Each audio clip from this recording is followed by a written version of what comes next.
Voici notre laboratoire où nous allons réaliser des expériences extraordinaires sur notre corps. Ah, ça fait mal! Surtout, n'essayez pas de le refaire chez vous. Aujourd'hui, on va éternuer. Je vais vous montrer quelque chose que vous ignorez sur les éternuements. Xande, je suis presque sûr que même en tant que docteur, tu ne le sais pas non plus. D'abord, je dois faire éternuer Xande. Je vais te demander de rouler le coin de ce mouchoir en papier et de te l'enfoncer dans le nez. Ah bon?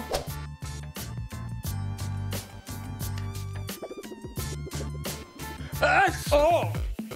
Xande, couvre-toi la bouche. Ah, je suis couvert de bave. Et qu'est-ce qui s'est passé? J'ai mis quelque chose dans mon nez et mon corps l'a expulsé parce que ça le gênait. Et en quoi ça dégage le nez? Eh ben, on fait juste atchoum comme ça et on expulse tout par le nez. C'est ce que tu crois qui se produit. Ouais. C'est formidable. Donc même les docteurs croient sincèrement que c'est ce qui se passe quand on éternue, et c'est totalement faux.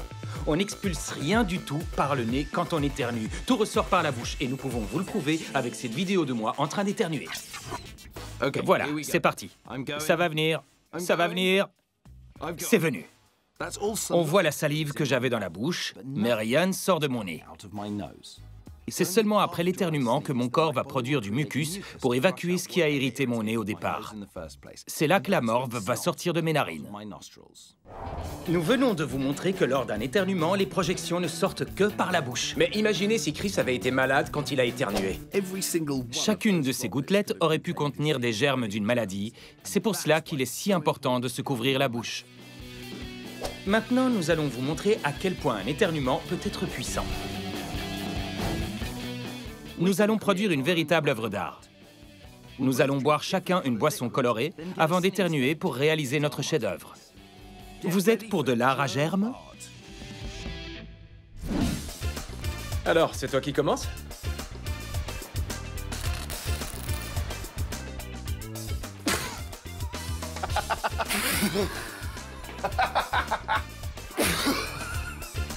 C'est vraiment bien. Merci. Ainsi, vous pouvez voir l'incroyable effet d'éclaboussure créé par la vitesse du souffle, créé par les éternuements. 100 km à l'heure pour être précis. Et rappelez-vous, si on avait été malade, ça aurait été des microbes. J'aime ce que tu as fait là-dessus. Tu as vraiment... Je trouve que le nez est réussi.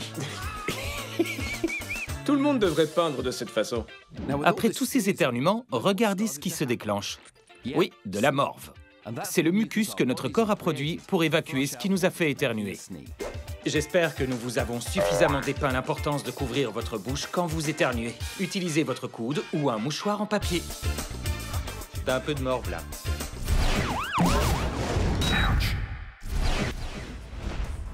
Voici notre laboratoire où nous allons réaliser des expériences extraordinaires sur notre corps. Aïe, ça fait mal! Surtout, n'essayez pas de le refaire chez vous. Aujourd'hui, les muscles. Je vous présente Tiny de Tottenham. Ouais, on se connaît déjà. Tiny, repose mon frère, s'il te plaît. Allez, s'il te plaît. T'as beaucoup de muscles. On peut jeter un œil à tes biceps? Non, Chris, pas toi. Quelle taille fait ce biceps? 24 pouces. 24 pouces, donc ça fait 61 cm. C'est impressionnant. Le biceps de Tiny est probablement plus grand que votre tour de taille. Les muscles de Tiny sont gros et très très forts. Mais de quoi sont-ils faits? Nos muscles sont composés de fibres formées de millions de cellules distinctes et de vaisseaux sanguins qui approvisionnent l'énergie dont les muscles ont besoin pour bouger. Une fibre musculaire seule n'est pas très résistante, mais quand on en réunit beaucoup, elles deviennent bien plus puissantes. Mais Tiny n'a pas plus de cellules musculaires que Chris. Alors, comment ses muscles sont devenus aussi gros? Tiny, comment tes muscles sont devenus aussi gros et forts? Je fais de la musculation depuis 15 ans. Le seul jour où je ne m'entraîne pas, c'est le jour de Noël parce que la salle est fermée. Je ne m'entraîne pas le jour de Noël non plus. Bah voyons. Alors, quand Tiny soulève des poids à la salle de sport, les haltères provoquent des micro-déchirures dans les fibres musculaires. Et cela pousse son corps à fabriquer ces fibres plus grosses et plus puissantes qu'avant. C'est comme ça que son corps est devenu aussi impressionnant. Tiny, j'ai été ravi de faire ta connaissance. Merci d'être venu aujourd'hui. Chris, ne jamais taquiner un homme avec autant de muscles. Comment nos muscles fonctionnent-ils? Votre cerveau contrôle vos muscles en envoyant une petite décharge électrique par un nerf jusqu'au muscle et c'est elle qui le pousse à bouger. Alors, que se passe-t-il quand on enlève ce contrôle au cerveau et que l'on stimule le muscle directement grâce à ces électrodes? Je colle des électrodes qui laissent passer le courant électrique sur le bras de Chris. Quand j'appuie sur ces boutons, des décharges électriques sont envoyées directement sur ses muscles, ce qui fera bouger ses bras. Vous voyez? Là, c'était moi. On va voir combien de verres Chris va pouvoir boire alors que je tente de court-circuiter son cerveau en contrôlant ses muscles. Allez Chris, tu as 15 verres et 30 secondes. Et n'oublie pas que j'ai le contrôle. Tu dois en boire autant que possible. Ouais, Prêt? pas de problème. Partez.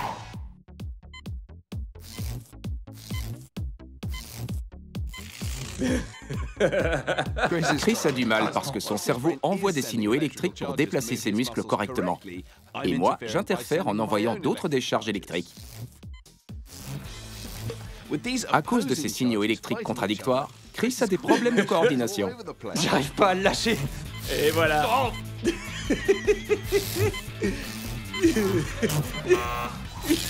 Hey, regarde, j'arrive pas à le lâcher. Allez, repousse-le, repousse-le. Ouais, t'es Pas si mal, il en reste que 2.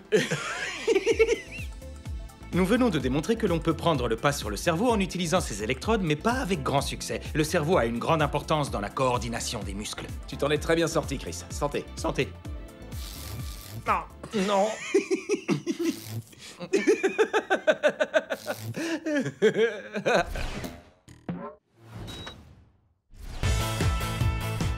Voici notre laboratoire où nous allons repousser les limites de notre corps pour vous montrer son fonctionnement. Aïe, ça fait mal. Surtout, n'essayez pas de le refaire chez vous. Pourtant, on le fait tous les jours. Le caca, on le fait tous régulièrement et on en croise de toutes les formes, tailles et avec différentes odeurs. On en sait beaucoup sur la santé d'une personne grâce aux excréments. Ce que vous mangez et buvez peut radicalement affecter l'apparence de vos selles. Et c'est pour ça que pendant plusieurs jours, Xand et moi avons eu des régimes différents. Xand a suivi un régime alimentaire très équilibré. Il a mangé beaucoup de fruits, de légumes et de fibres et il a bu beaucoup d'eau. Alors que Chris a mangé de la malbouffe, du sucre et des choses grasses. Et j'ai collecté mes crottes. T'es sérieux? Ouais.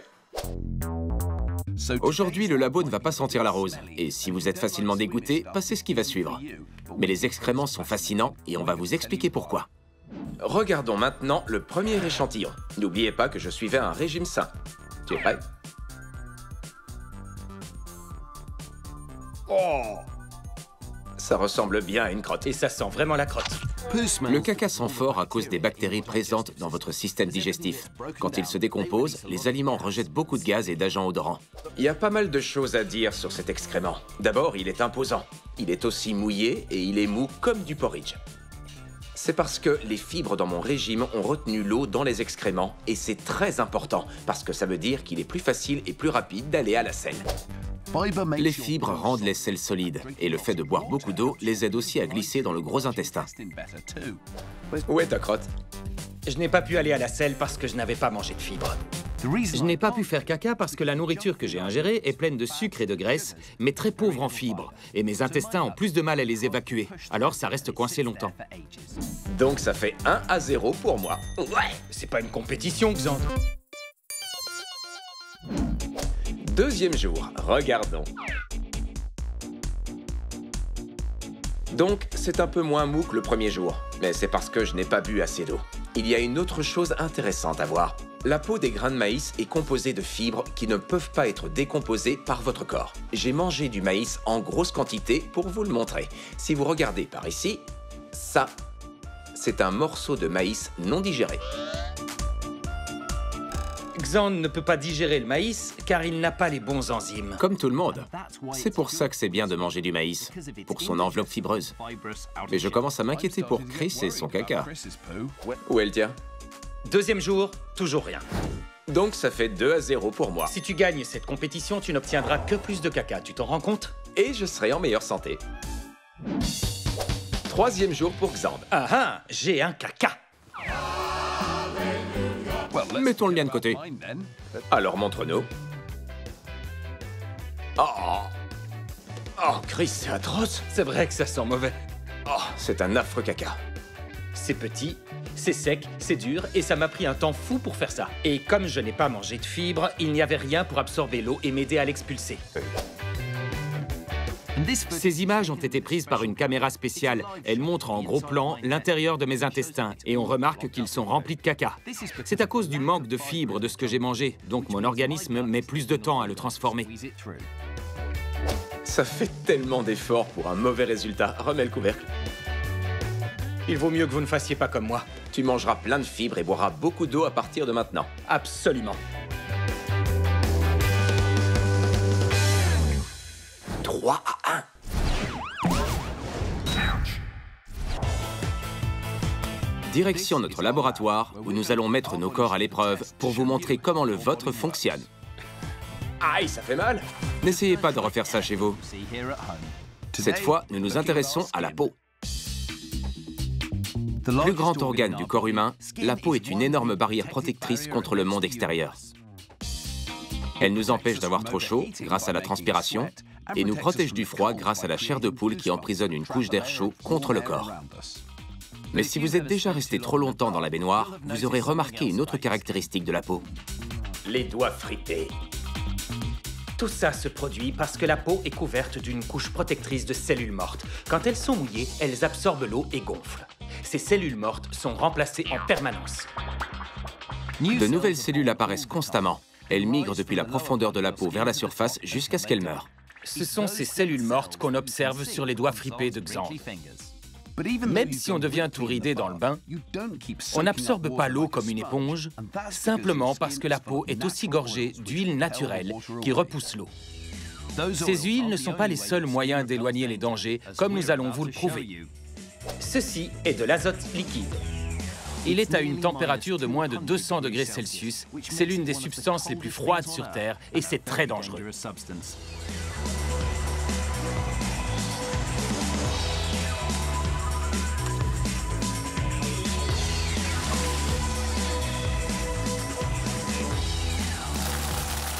Mes fleurs!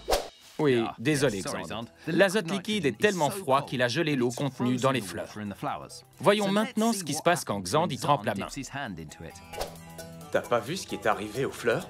Mais tes mains ne sont pas des fleurs. C'est vrai. En fait, je dois pouvoir le faire, même si je ne l'ai jamais fait avant.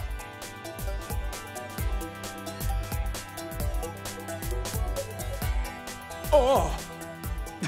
C'est incroyable. C'était si froid que ça? Ça pique et on sent que c'est très froid. Pourquoi la main de Xand ne s'est pas délitée comme les fleurs? J'ai chaud en ce moment, donc mon corps pompe du sang chaud dans ma main et ce sang chaud fait bouillir l'azote liquide, ce qui l'enlève de ma peau et l'empêche de me blesser. Et vous pouvez aussi le voir sur le dos de ma main. Ces grosses veines pleines de sang bien chaud vont me protéger. Prêt? Ouais, c'est vrai que ça pique. Ouais, ça pique. Ouais. Mais tu sais, je vais bien. En fait, le sang chaud de ma peau repousse l'azote liquide de ma main et l'empêche de geler. Ce qu'on vient de vous montrer, c'est que votre peau n'est pas seulement là pour garder vos entrailles à l'intérieur. C'est un organe extraordinaire qui protège le corps des dangers comme la chaleur ou le froid extrême, en maintenant le corps à une température constante et en le gardant à l'abri des dangers.